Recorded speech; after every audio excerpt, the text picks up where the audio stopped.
সকালে রক্তদান শিবির, বিকেলে ধর্মীয় জলসা। এটা কম জায়গায় হয়। আমার মনে হয় আমার বিধানসভা কেন্দ্রে ইস্যু পার্টি পথ প্রদর্শন। আমি জানি এটা ডোঙাবুড়োয় হবে। আমি সোজা ডোঙাবুড়োয় পৌঁছে গেছিলাম, গিয়ে দেখি ফাঁকা। এবার আমি ফোন দিলাম, বললাম এই পাড়ায় হবে। আমি আবার এখানে চলে এলাম।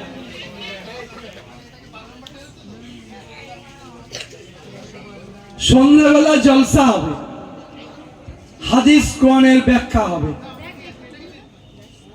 হাদিস কোরআনের ব্যাখ্যা যদি সত্যিকারে যারা ব্যাখ্যা করবেন, করতে পারেন, আমি নিশ্চয়ই জানি আলেম আসছেন, জ্ঞানী মানুষ আসছেন, করবেন।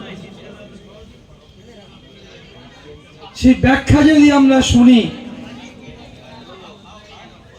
তাহলে ধর্মের বিকৃত রূপ এই মাটিতে প্রদর্শিত হয়। আমরা ধর্মের বিকৃত রূপকেই প্র্যাকটিস করি।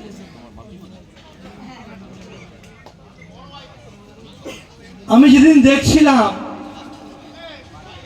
বাংলাদেশে একটা ছেলেকে, সে কোন সম্প্রদায়ের ছেলে দরকার নেই, গাছে টাঙিয়ে আগুন দিয়ে পুড়িয়ে মারা হচ্ছে। এটা ইসলাম স্বীকৃতি দেয় না, এটা কোন ধর্মের স্বীকৃতি নেই। আমরা ধর্মের বিকৃত রূপকে প্র্যাকটিস করছি বলেই আজ এই বৈচিত্র্যের মধ্যে ঐক্য ভারতবর্ষে অশান্তি দেখা দিচ্ছে, বৈষম্য দেখা দিচ্ছে। তাই আমাদের প্রকৃত ধার্মিক হওয়ার দরকার আছে।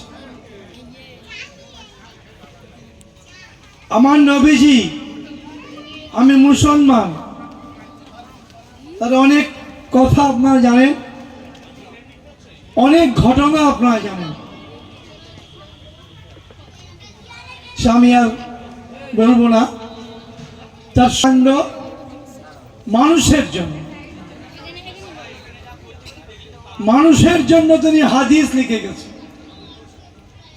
আমরা বিশ্বাস করি কোরআনটা আল্লাহর লেখা, কিন্তু হাদিসটা নবীজির লেখা, রাসূলুল্লাহর লেখা। এই হাদিসটা কেউ বগলে করে নিয়ে যদি বলে এই হাদিসটা আমার, কারণ আমি মুসলমান, আমার মনে হয় সে সবচেয়ে বড় মুসলমান। কারণ এই হাদিসের বাণী মানুষের জন্য, সেবার জন্য, ঐক্যের জন্য, শান্তির জন্য, সম্প্রীতির জন্য, অগ্রগতির জন্য এই হাদিসের বাণী। তাই আমরা আজকের জলসা থেকে নিশ্চয়ই সেই শিক্ষাই পাব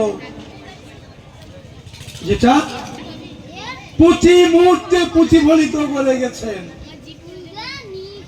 আপনি জানেন, আমি অবাক হই। আমার এক ছেলেকে আমি একটা আয়ুর্বেদ কলেজে ভর্তি করেছিলাম মিদনাপুরে। তা আমি বিধায়ক শুনি, আমাকে প্রিন্সিপাল ডেকেছে, দেখে বলছে, স্যার বসুন। দেখে আয়ুর্বেদ পড়াচ্ছেন না, পড়াচ্ছেন কেন? কেন ইউনানি পড়ালেন না? আমি কেন, কি হয়েছে? বলে জানেন, আয়ুর্বেদটা হলো লেখা আছে, গীতায় লেখা আছে কোন রোগের কি চিকিৎসা, সেটা আয়ুর্বেদ। আর ইউনানিটা হলো আপনাদের নবীজি রাসূলুল্লাহ সম্মান দিয়ে বলছেন যে হাদিস লিখে গেছেন, সে হাদিসে অন্ততপক্ষে 50 পাতায় বর্ণিত করে গেছে যে কোন রোগের কি চিকিৎসা, কোন গাছ দিয়ে সেই চিকিৎসাকে, সেই রোগকে দমন করা যেতে, সুস্থ করা যেতে পারে। এটা হাদিসে লেখা আছে। এবং উনি বলছেন, আমি অবাক হই এই হাদিসের এই বাণী আর বেদের এই চিকিৎসা আমি কোনো তফাৎ খুঁজে পাইনি, কোনো তফাৎ খুঁজে পাইনি। একই জিনিস লেখা আছে এবং উনি হাদিসে লিখে গেছেন। যত গাছের নাম আমি বললাম এই গাছের অধিকাংশই কিন্তু ভারতবর্ষে পাওয়া যায়। এটাই ধর্ম। তাই আজ যারা ধর্ম নিয়ে হানাহানি করছে সে যাই করুক সবাই বেধর্মী। তাই বলছিলাম আসুন আমরা প্রকৃত ধার্মিক হই। আমরা যদি প্রকৃত ধার্মিক হই কোনো অশান্তি থাকে। এক জায়গায় বসে চা খাবো, আজান দেবে আমি নামাজে চলে যাব, ঘন্টা বাজাবে আমার রিনা বোন মন্দিরে চলে যাবে। এটাই ভারতবর্ষ। এই ভারতবর্ষকে বাঁচিয়ে রাখতে হবে।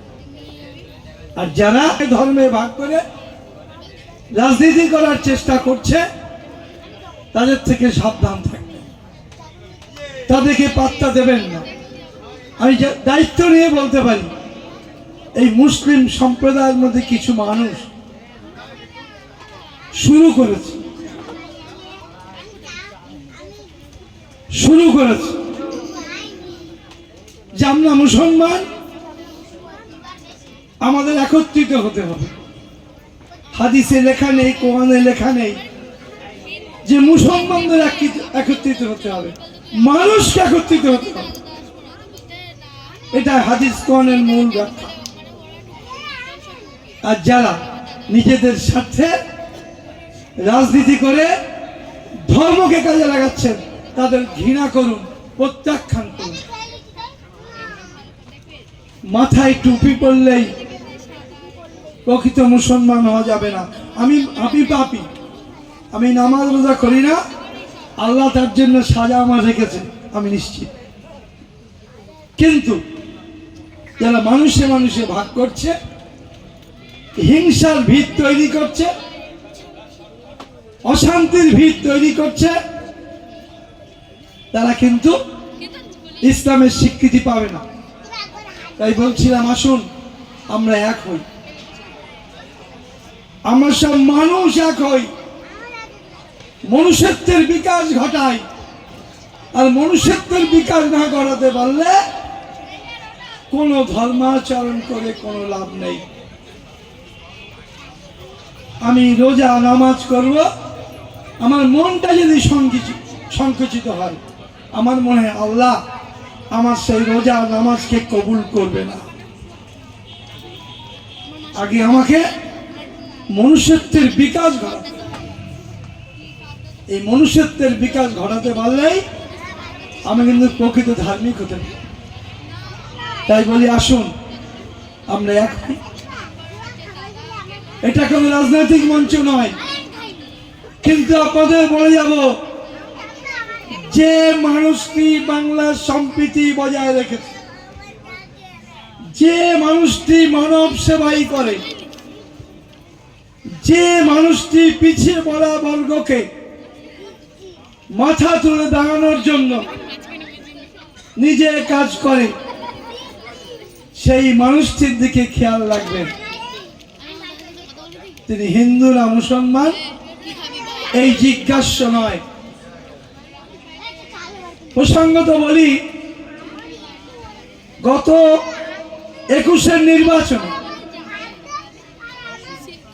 মমতা বন্দ্যোপাধ্যায় আমাকে প্রার্থী করেছিল একটু পরে। ততটা ভাইয়েছে বলতে খাওয়া কথা বলা ঠিক না, অনেকটা জায়গা ঘিরে ফেলেছে, আমি প্রার্থী হতে পারিনি। তা আমি যে পীরকে মানি তার নাম কুতুবউদ্দিন সিদ্দিকী। এখন 90 বছর ছুঁই বয়স, ফুরফুরা শরীফ। আমি ওকে মানি, ওর বাণী আমি বিশ্বাস করি, ওর উপদেশ আমি পালন করি। তা আমি গেলাম, হুজুর কি হবে? বলে তুই জিতবি, যা। আমি একটা চিঠি দেবো, ওই চিঠিটা মহল্লায় মহল্লায় প্রচার করবে। আজকে লিখবো, 3-4 দিন পরে পাঠাবো। আমি 4-5 দিন পরে পাঠালাম একজনকে, আমাকে একটা লিফলেট দিল।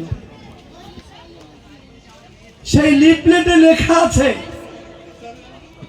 আমারই ভয় লাগছে বলতে, পীর সাহেবের ভয় লাগে। বলছে যিনি পশ্চিমবঙ্গের বর্তমান মুখ্যমন্ত্রীকে সমর্থন করবেন না, তিনি ইসলাম বিরোধী কাজ করবেন। এই কথাটা তো বললে তো লোক মারবে। লিখে দিয়েছেন পরিষ্কার। আমি হুজুর আজমাতে লিখলেন, বলতে আগেরটা পর আমি কি লিখেছি, তার আগে অনেক কোরআনের আয়াত হাদিসের আয়াত লিখে তার ব্যাখ্যা দিচ্ছে। লিখছে যে ধরনের প্রশাসক ইসলাম স্বীকৃতি দেয় সেই প্রশাসকের নাম মমতা বন্দ্যোপাধ্যায়। তাই আমি বলেছি পশ্চিমবাংলার বর্তমান মুখ্যমন্ত্রীকে যে ভোট দেবে না, সে ইসলাম বিরোধী কাজ। তাই বলছিলাম আসুন আমরা প্রকৃত ধার্মিক মানুষকে চিনি। এ কথা বলে এই জলসা সফল হোক। এই জলসা থেকে আমরা শিক্ষা নিয়ে প্রকৃত ধার্মিক হয়ে মানুষের বন্ধুত্ব বৃদ্ধি করি, সম্প্রীতি বৃদ্ধি করি। হাদিসে কি লেখা আছে? বলছে তোমার নিকট আত্মীয় কে বলো তো? কেউ বলবে আমার জামাই, কেউ বলবে আমার ছেলে, কেউ বলবে আমার বউ। হাদিস শরীফ বলছে তোমার নিকট আত্মীয় সে যে তোমার প্রতিবেশী, সে কোন সম্প্রদায়ের লোক সেটা দেখার দরকার নেই, এটা ইসলাম। তাই বলছিলাম আসুন আমরা সেই মুসলমান হই যে মুসলমানে আমরা আল্লাহর বাণী, রাসূলুল্লাহর বাণী, কোরআনের বাণীকে মানতে পারি। ভালো থাকুন, সুস্থ থাকুন। আগামী দিনে পরীক্ষা আসছে, এই পরীক্ষায় পাস করতে হবে, সম্প্রীতিকে পাস করাতে হবে, উন্নয়নকে পাস করাতে হবে, বন্ধুত্বকে পাস করাতে হবে এবং মানুষের মনুষ্যত্বের বিকাশকে পাস করাতে হবে। এ কথা বলে আমি আমার বক্তব্য শেষ করছি। ভালো থাকবেন, সুস্থ থাকবেন। আমাদের তারা আছে, আরো 3-4টে পরিকল্পনা আছে সেখানে।